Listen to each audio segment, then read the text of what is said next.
Parlons de la montée des discours de haine en ligne ces dernières semaines en République démocratique du Congo. Prenons l'exemple d'un événement qui a fait réagir.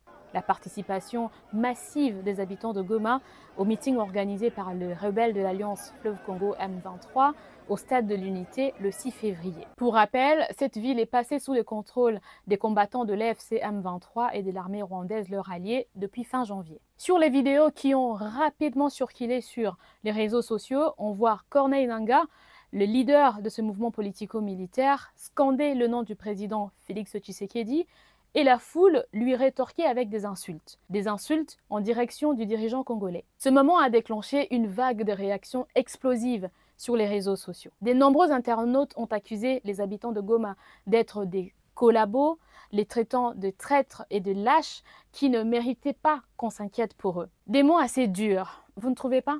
Mais en réalité, ce type de discours révèle une fracture plus profonde.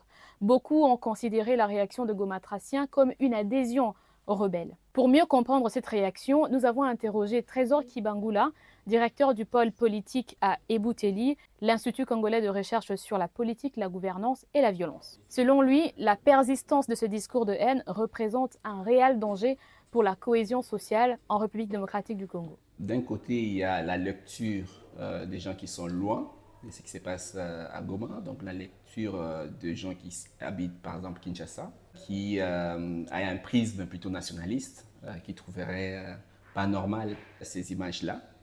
Mais de l'autre côté, du point de vue des gens qui se trouvent aujourd'hui à Goma, une ville qui est occupée par les troupes rwandaises et le M23, il y a un autre prisme de lecture, c'est-à-dire un prisme pragmatique de la situation. Et il y a eu, à mon sens, une certaine obligation tacite pour que les personnes qui sont à Goma puissent assister à cette manifestation. On sait par exemple que les gens passaient de rue en rue pour dire il y a manifestation demain, il faut y aller. Donc les gens sont venus aussi par peur des représailles. Je pense que pour certaines personnes, c'était aussi une occasion d'essayer d'écouter ce qu'ont à dire ceux qui viennent de prendre la ville et peut-être de leur côté passer quelques messages. Donc, si les restes du pays continuent à lire ce qui se passe à l'Est avec un prisme nationaliste sans tenir compte de la réalité des gens qui vivent dans ces territoires occupés, effectivement, on va tout droit vers une fracture ou un renforcement même de la fracture qui existait déjà. Trésor Kibangula insiste sur l'importance de créer des espaces de dialogue entre les Congolais de différentes régions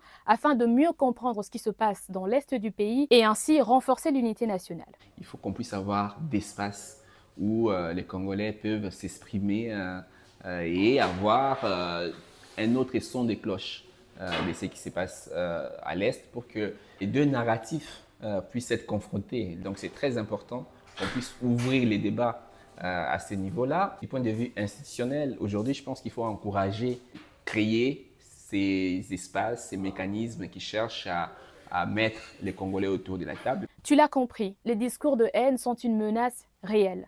Ils peuvent alimenter la discrimination, provoquer des conflits et même mener à la guerre entre les États. Alors, il faut bien réfléchir avant d'écrire ou de parler sur les réseaux sociaux ou même au sein de nos communautés. Parce que nos mots ont du poids et leurs conséquences peuvent vraiment être désastreuses pour la paix sociale. Alors, dis-nous ce que tu en penses, toi, en commentaire.